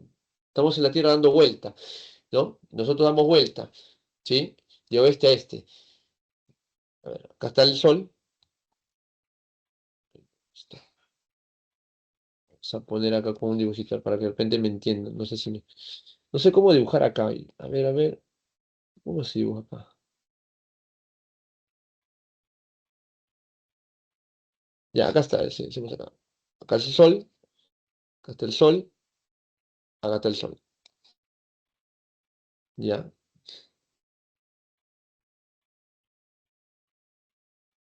Ya. Nosotros vamos de oeste a este. O sea, la Tierra gira en ese sentido. De oeste al este. En el sentido de la flecha gira la Tierra. ¿Sí?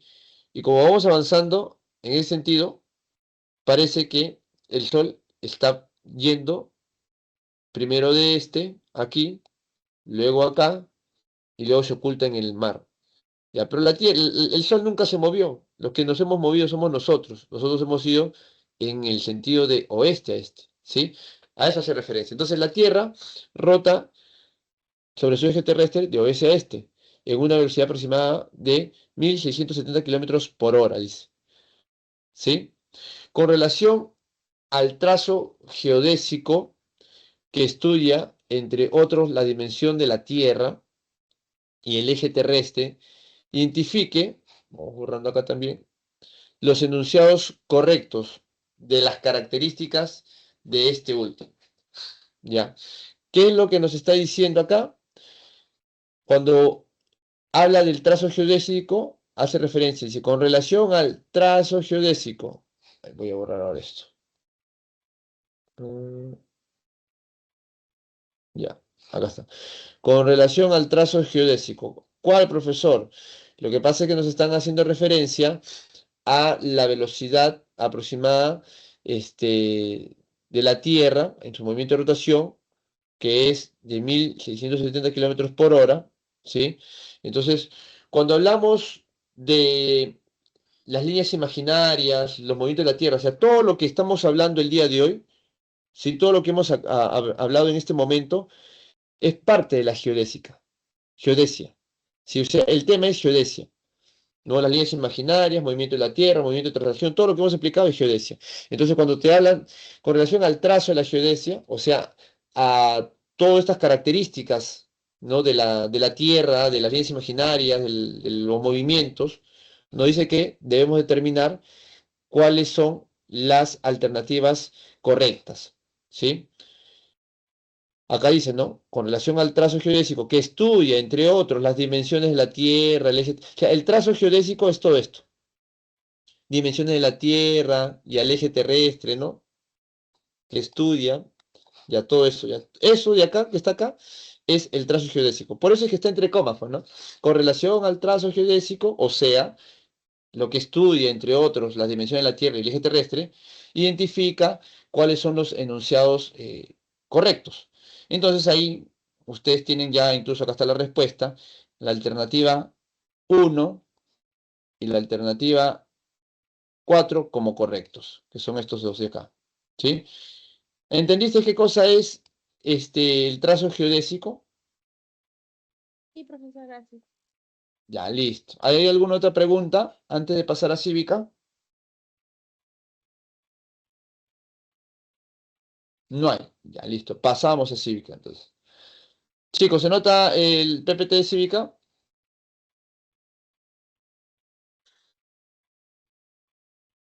¿Se nota el PPT de cívica? Sí, profesor. Sí. Ya, excelente. Muy bien. Ya, en cívica, miren, recomendación para cívica. Recomendación. En cívica, para que tú lo puedas manejar en su totalidad, el curso de cívica, tienes que aprenderte la Constitución. La Constitución, con eso vas a entender el curso de cívica. ¿Sí? Profe, que no hay un libro en particular, no, la Constitución, porque vamos a hablar todo lo relacionado a la Constitución, ¿ya? Al menos del 100% de temas, por lo menos un 70% es Constitución, 75%, ¿ya? Lo demás se desprende de la Constitución, los otros temas. Miren, el primer punto es que en Cívica nos habla sobre qué son los derechos humanos. A ver, una pregunta sencilla. ¿Qué son los derechos humanos? Los derechos humanos vendrían a ser todos los derechos que tenemos nosotros, los seres humanos, por nuestra condición humana, en la cual todos estos derechos apuntan a que vivamos con dignidad y libertad. Y todos estos derechos los tenemos todos los seres humanos, al margen de nuestras diferencias que puedan existir. Por eso es que la tenemos simplemente por la condición humana que tenemos, ¿no? O sea, todo humano tiene derechos humanos. ¿Y qué es lo que busca? Que esa persona, ese ser humano, viva de manera digna y libre. O sea, profe, ¿todos los derechos apuntan a la dignidad del hombre? Sí. Incluso la vida. La vida apunta a la dignidad del hombre. Si una persona no está viviendo dignamente, ¿por qué no permitir que esta persona muera? Si es que hay una persona que está viviendo de manera no digna, está sufriendo día a día, sabe que va a morir, ¿por qué no dejar que éste muera? A través de, por ejemplo, la muerte asistida, que es lo que se ha dado acá en el Perú hace algún tiempo atrás, unos 2 o 3 años, se ha aprobado por primera vez la muerte asistida en el Perú, con el caso de Ana Estrada, primer precedente, y a partir de ahí ha habido 2 casos más. Profe, ¿es la eutanasia? No, no es la eutanasia como tal. La eutanasia no está este, legalizada en nuestro país, es prohibida. Pero esto de la muerte asistida es como una especie de eutanasia, no es como sacarle la vuelta de la eutanasia, como no se puede establecer eutanasia porque la ley dice que no se puede, le han dado nombre de muerte asistida, porque en el fondo es ayudar a que la persona se muera, ¿no? Se muera debido a que está viviendo en condiciones indignas. Justamente el abogado de esta señora, Ana Estrada, o su abogada, creo que era mujer, este, usó justamente la naturaleza o el principio fundamental de los derechos. Todos los derechos apuntan a la dignidad humana. Si hay un derecho que se opone, pues no estaría cumpliendo su fin. Por lo tanto, si incluso la muerte cumple el fin supremo de todos los derechos, que es la dignidad, pues entonces hay que permitirle que la persona muera para que muera dignamente y deje de sufrir en vida.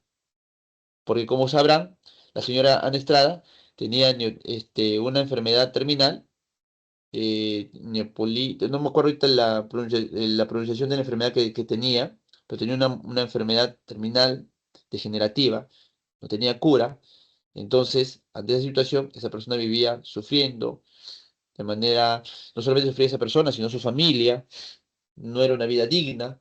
Entonces, si la vida está, digamos, generando no una vida digna de la persona, pues dejemos que esta persona muera, ¿sí? Buscando una muerte digna y deje esta de sufrir. Ese es el argumento en el cual, pues, se basó la abogada, ¿no? Ya que todos los derechos buscan la dignidad y si una dignidad no cumple su fin, pues simplemente lo que se hizo fue, en palabras sencillas, quitarle ese derecho. Bueno, no quitarle, ¿no? Sino suprimir ese derecho buscando que si viviendo no logra la dignidad de esta persona, pues mejor dejemos que muera, porque viviendo no cumple esa dignidad, que es el fin supremo de los derechos. Por ende, lo que dejaron, lo que establecieron en este caso los jueces del Tribunal Constitucional, es que, bueno, se les pueda dejar morir, ¿no? Libremente, ¿ya? No una eutanasia, sino libremente podemos dejar morir bajo la denominación de la muerte asistida, ¿ya? Y de esa manera, que ésta pueda morir dignamente y lograr el fin supremo de los derechos, ¿no? De esa manera, pues se da este caso, este precedente, y hasta el momento se han dado dos casos más usando estos argumentos, pues, ¿no? Entonces, ¿por qué menciono esto? Porque todos los derechos apuntan a la dignidad del hombre. Si hay un derecho que no cumple este fin, digamos, de la dignidad, no estaría cumpliendo su naturaleza, ¿no? O sea, la naturaleza de los derechos es que la persona vive de manera digna. Entonces, si alguno de estos no cumple su fin supremo, entonces algo se tiene que hacer, ¿no? Para que se cumpla el objetivo primordial de los derechos. Entonces, los derechos humanos buscan la dignidad del ser humano. No te olvides eso nunca. Pero también la libertad, que es la capacidad que toda persona tiene para obrar bajo su voluntad. En este caso, ese fue el otro argumento. La señora Ana Estrada buscaba, ¿no? Buscaba de manera voluntaria que le asistan para que pueda ella dejar morir, para que ella se pueda dejar morir, ya que no estaba viviendo dignamente, ¿sí? Entonces, acá estos dos argumentos, tanto la dignidad como la libertad, es el fin supremo de los derechos humanos, ¿sí? Todos los derechos apuntan a ello.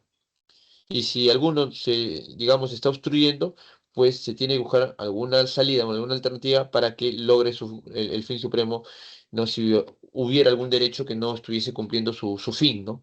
Por eso en el caso de Ana Estrada le permitieron que esta persona muera bajo lo que se denomina la muerte asistida. Listo, jóvenes. Conclusión, los derechos humanos buscan la dignidad del hombre y su libertad. Acá tenemos, Día de los Derechos Humanos, no hay futuro sin planeta, dice. ¿Ya? Ahora, los derechos humanos tienen características. ¿Cuáles son las características de los derechos humanos? Bueno, acá tenemos 8 características. Inherente, ¿a qué hace referencia este término de inherente? Bueno, vamos a resaltar. Eh, Inherente se refiere a que todos los seres humanos tenemos derechos humanos por nuestra condición humana. Al ser humano nos corresponden nuestros derechos humanos. Y universales es que al margen de las diferencias que podamos tener entre un humano y otro, puede ser blanco, negro, adinerado, pobre o algún, no sé, de alguna religión u otra, o sea, al margen de las diferencias que se puedan presentar entre los seres humanos, ¿no? Los derechos son universales, que no interesa la distinción que haya. A todos nos corresponden derechos humanos, ¿no? En iguales cantidades y condiciones, ¿sí? Entonces, acá están las dos primeras características de los derechos humanos. Inherente, por nuestra naturaleza humana, todos tenemos derechos humanos, y universales es que, si bien todos los seres humanos tenemos derechos, estos derechos tienen que ser en iguales condiciones y cantidades para todos por igual, eso es de universales. Inviolable es que nadie puede violentar, transgredir nuestros derechos humanos, ¿sí? El derecho de uno se termina cuando comienza a vulnerar el derecho del otro. ¿Sí? Ese sería inviolable, nadie puede vulnerar, violentar tus derechos. Interdependiente, es que para gozar de un derecho es necesario que gocemos de otros. Por ejemplo, ¿nosotros tenemos derecho a la vida? Sí. ¿Podremos gozar de derecho a la vida sin el derecho a la alimentación? No, porque quien no come se va a morir. Por lo tanto, para poder gozar de un derecho necesariamente necesitamos la vigencia de otros derechos. Eso es interdependiente. Incondicional hace referencia a que todos los derechos nosotros los tenemos en todo momento. Hagamos lo que hagamos, así cometamos delitos, tenemos nuestros derechos en todo momento. Imagínate una persona que intenta robar un banco y en ese intento de robo asesina a 2 niñas, a un anciano, una embarazada y es capturado, no logra su cometido de robar el banco, pero asesinó a 4 personas indefensas. Esa persona, por más que haya, digamos, cometido ese delito, ¿no? Sus derechos están en todo momento, les asiste en todo momento, en ningún momento lo pierde. Luego de un juicio tal vez le den 20 años de cárcel, ¿no? Pero lo que va a pasar es que esta persona irá a la cárcel, solamente le van a suspender el derecho a la libertad durante el tiempo que dure la condena, pero los demás derechos va a seguir teniéndolas dentro de la cárcel. Va a tener el derecho a la alimentación, derecho a un techo, derecho al ocio, derecho a la vida, a la libertad de expresión, todos los demás derechos va a seguir teniéndola esta persona en la cárcel. ¿Por qué? Porque los derechos son incondicionales, en todo momento están contigo. ¿Está claro? Y el día que logre cumplir su condena, vuelve a salir en libertad, de nuevo este, levanta la suspensión de su derecho a la libertad y sigue gozando de todos sus demás derechos. Por eso es que los derechos humanos son incondicionales. Indivisibles porque no pueden dividirse, ¿sí? Los derechos están desde la concepción, nos dan todos los derechos, ¿sí? Hasta el día que nosotros morimos. Cuando morimos, nosotros pasamos de ser de seres humanos a simplemente objetos, ¿sí? ¿Está claro? Entonces, durante toda nuestra vida, los derechos los tenemos todas juntas y no nos los pueden dividir en partes, ¿no? No, todo viene en como un conjunto de derechos. Imprescriptible es que un derecho no se extingue con el tiempo, no se, digamos, caducan, ¿no? Desde que se da la concepción hasta el día de nuestra muerte tenemos nuestros derechos. No es que llegamos a los 40 años o 50 y alguien te dice, oye, en muchos años tienes tus derechos, ¿no? O sea, no, eso no se da. No caducan los derechos humanos. Inalienables es que nadie puede quitar nuestros derechos. Ni el Estado, ni uno mismo se puede quitar uno su propio derecho. Por ejemplo, el derecho a la vida. Por eso es que no se puede dar la eutanasia. ¿no? Porque no podemos quitarnos ni nosotros nuestra propia vida, ¿no? En los casos que te he mencionado no son eutanasia, hemos dicho que es muerte asistida, ¿no? Tienen otra naturaleza. Sí, que puede ser similar o casi lo mismo, sí, pero no es eutanasia como tal, porque según las características de los derechos humanos es que nadie puede quitar tus derechos, son inalienables, ni uno mismo, ni el Estado te pueden enajenar o despojar de tus derechos, ¿sí? Esas son las características de los derechos humanos. Ahora, los derechos humanos se clasifican en tres momentos históricos: derechos de primera generación, segunda y tercera generación, ¿sí? Eh, Estos derechos, que históricamente se dividen en tres generaciones, se van a lograr gracias a tres grandes contextos. Primero, tenemos la Revolución Francesa. En 1789, ¿sí? Se va a la Revolución Francesa, en donde el rey de Francia, Luis XVI, y su esposa María Antonieta, ¿no? Que eran, pues, reyes absolutistas de Francia, ¿no? Eh, Gobernaron abusando y explotando a su propio pueblo. El pueblo se cansó de estos abusos y se levantó contra el régimen absolutista. Y se dio la Revolución Francesa, en donde se toma la Bastilla, que es la cárcel donde iban todo aquel que criticaba al gobierno. Ese símbolo del absolutismo, que era la Bastilla, una cárcel, fue tomada por los revolucionarios y lograron, pues, éxito en esta revolución. Incluso luego matan a Luis XVI y María Antonieta, ¿no? Luis XVI y su familia los asesinan y se logra, pues, la etapa de la, digamos, de esplendor de la revolución, en donde en un primer momento tuvo éxito, luego ya hubo problemas internos y al final cayó la revolución. Pero cuando logró el éxito, la Revolución Francesa, se va a establecer el derecho del hombre y el ciudadano. Y en estos se van a lograr obtener los primeros derechos. Derechos que tienen que ver con lo civil y lo político. Tienen que ver con la misma persona, con el individuo. Esos son derechos de primera generación, derechos individuales, y tienen que ver con derechos civiles y políticos. Acá, por ejemplo, tenemos el derecho a la vida, a la integridad física, derecho a la nacionalidad, a elegir y ser elegido, a la propiedad, a la libertad de expresión, de opinión, de religión.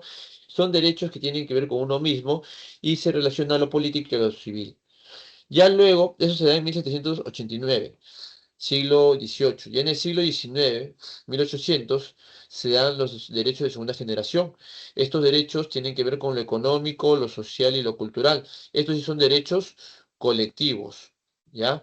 Esto es debido a que en el siglo XIX, 1800, se da lo que es la revolución industrial y estos burgueses que tenían el control de las maquinarias, ¿no? Abusaban y explotaban al proletariado. Entonces este proletariado se va a cansar de tanto abuso, ¿no? En las fábricas, en la industria, que va a impulsar las revoluciones industriales, en donde estos proletariados van a lograr derechos relacionados a lo económico, social y cultural.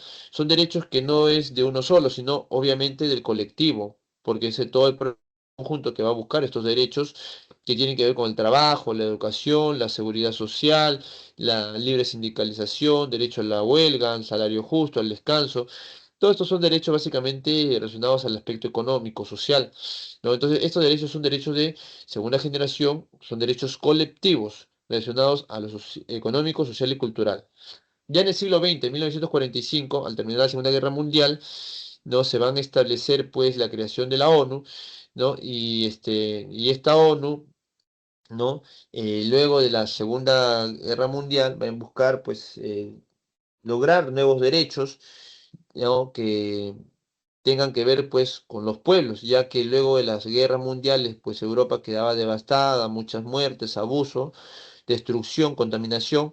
Entonces, al terminar la Segunda Guerra Mundial, lo que va a buscar la ONU es impulsar derechos, ¿no? En este caso, de tercera generación, son derechos también colectivos, en donde se busca derechos de los pueblos o de la solidaridad. Por ejemplo, ¿qué es lo que se buscaba? Se buscaba, en este caso, derecho a la paz, porque luego habíamos terminado una guerra, pues, y eso había ocasionado mucha muerte, entonces la gente quería paz, o derecho a la libre determinación de los pueblos, no es que exista alguien que quiera gobernar a los pueblos, como el caso de Hitler, pues, ¿no? Que quería controlar, ¿no? A todos los pueblos que él había, digamos, se había proyectado, ¿no? Derecho a un medio ambiente sano, derecho al patrimonio común de la humanidad, son derechos ya que tienen que ver con lo colectivo, pero a nivel de pueblos, ¿no? Los pueblos de manera colectiva buscaban estos derechos porque habían terminado, pues, o habían salido de una guerra mundial que obviamente los había afectado drásticamente. Entonces, aquí tenemos jóvenes, los derechos de primera, segunda y tercera generación. 3 años después de esta Segunda Guerra Mundial, o sea, en 1948, para ser más específico, el 10 de diciembre de 1948, la ONU va a impulsar la recopilación de los derechos de primera, segunda y tercera generación a través de lo que se va a denominar la Declaración Universal de Derechos Humanos, ¿sí?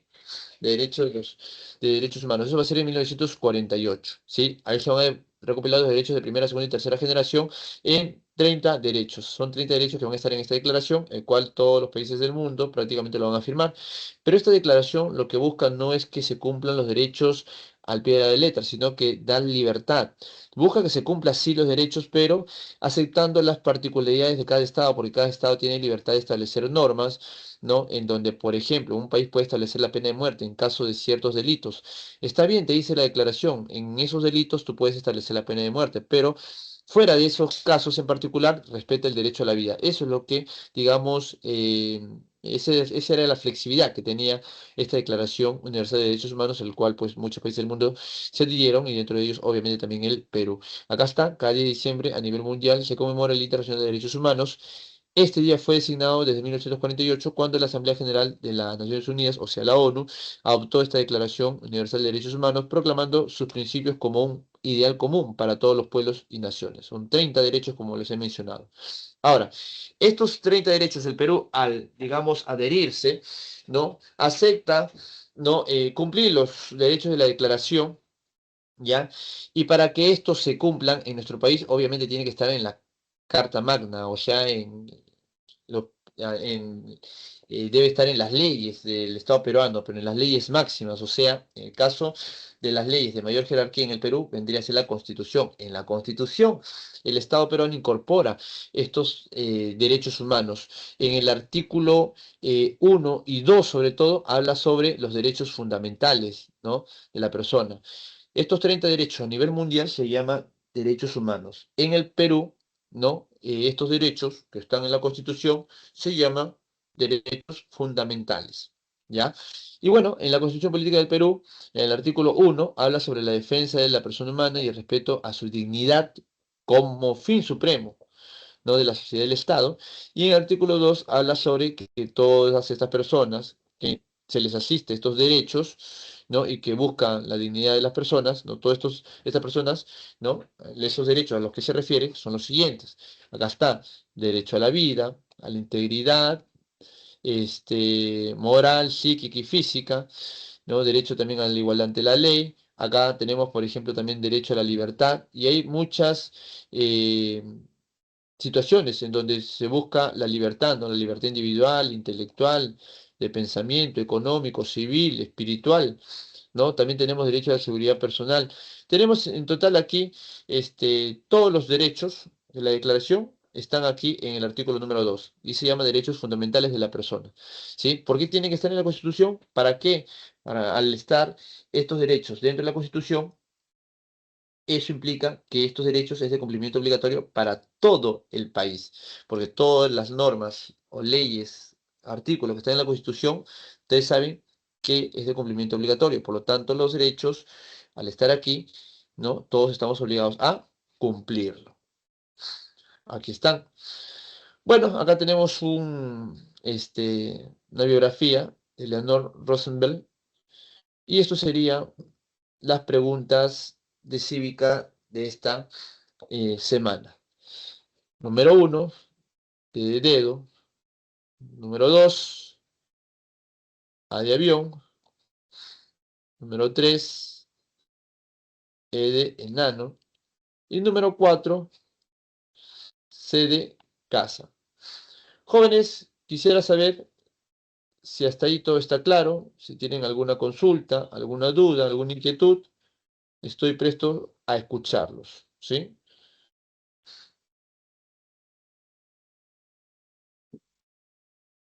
¿Todo está claro?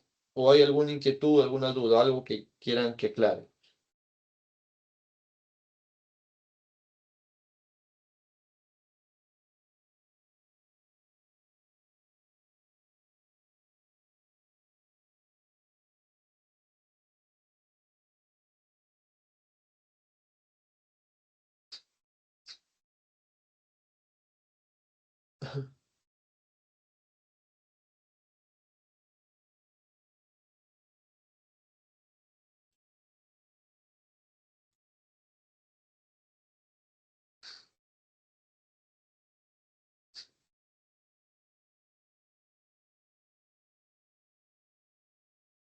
Chicos, ¿están ahí? ¿Me escuchan?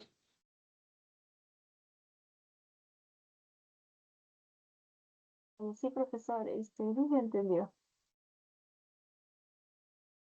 ¿Todo claro entonces?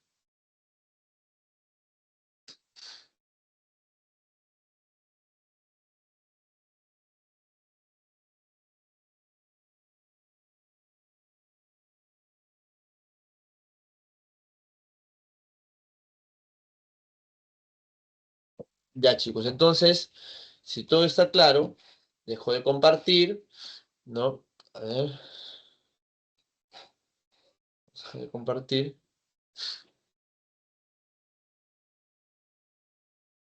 Ya, a ver.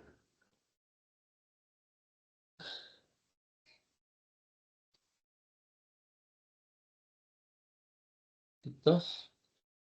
Evidencia. Estamos ahí.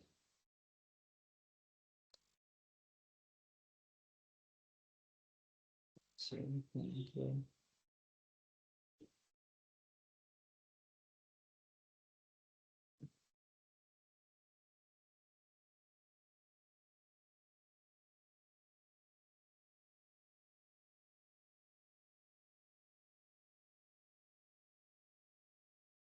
ya, chicos, a ver.